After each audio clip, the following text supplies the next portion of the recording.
with the charm. I found you, girl, I like being around you.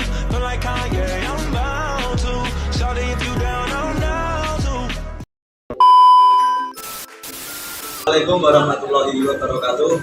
Kami dari kelompok 1 Praktikum Bioekologi Organisme Pengganggu Tanaman akan membuat video terkait materi kedua, yaitu simptomatik. Sebelumnya perkenalkan dari kami, saya Ahmad Habibie Nasrullah dengan NIM 032. Saya Nabila dari NIM 17. Saya dari NIM 2. Saya Habib Faisal dari NIM 09. Untuk materi simptomatik, alangkah baiknya kita mengetahui pengertian secara dasar apa itu simptomatik. Jadi simptomatik merupakan bagian dari fitimatologi yang membanding-bandingkan maupun melukiskan suatu gejala pada suatu tumbuhan. Gejala penyakit dibagi menjadi 3 tipe. Yang pertama ada gejala nekrotik. Gejala nekrotik sendiri adalah gejala yang disebabkan karena adanya kerusakan sel atau selnya itu mati. Yang kedua yaitu gejala hipoplastis. Hipoplastis merupakan gejala yang disebabkan karena terhambatnya atau terhentinya pertumbuhan sel. Dan yang ketiga yaitu gejala hiperplastis, yaitu disebabkan karena sel yang melebihi biasa.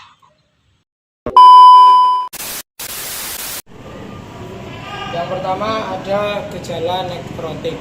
Gejala nekrotik yang kita temui kali ini yaitu klorose. Contohnya pada tanaman melati di sini. Klorose sendiri yaitu warna bagian tanaman yang seharusnya hijau menjadi kuning akibat rusaknya klorofil. Seperti contohnya pada daun tanaman melati ini yang sebagian besar hijau tapi sebagian kecil udah ada yang menguning. Ini bagian dari tipe jenis nekrotik klorose. Gejala nekrotik yang kedua yaitu ada pada tanaman bunga telang. Di sini kami menemukan daun bunga telang termasuk gejala nekrotik, yaitu penyakitnya daun bercak atau bisa disebut dengan nekrose. Daun bercak pada tanaman bunga telang ini disebabkan karena matinya sel, yang mana menyebabkan pembentukan bercak-bercak pada daun tersebut.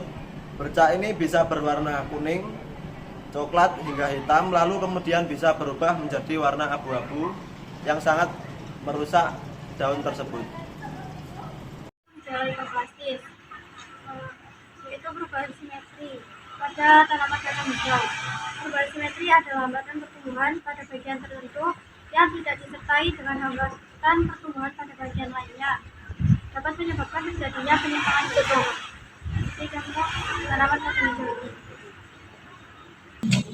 Selanjutnya yaitu penyakit kecil. Penyakit kecil merupakan penyakit yang disebabkan karena terhambatnya bagian-bagian tanaman, sehingga tanaman lebih kecil dari biasanya.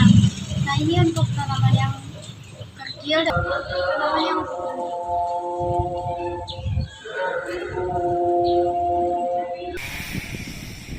ketiga dari gejala hiperplastis yang ada di gejala penyakit tumor. Gejala penyakit tumor yang disebabkan karena daunnya mempunyai bintil-bintil atau bisul yang ada di tanaman dolarwit. Dolarwit sebagai parasit pada tanaman jeruk, yaitu seperti ini. Itu hiperplastis. Salah satu penyakit hiperplastis kami menemukan pada daun menggulung, yang dimana daunnya tidak seimbang dari bagian-bagian daun lainnya, contohnya pada tanaman daun jeruk.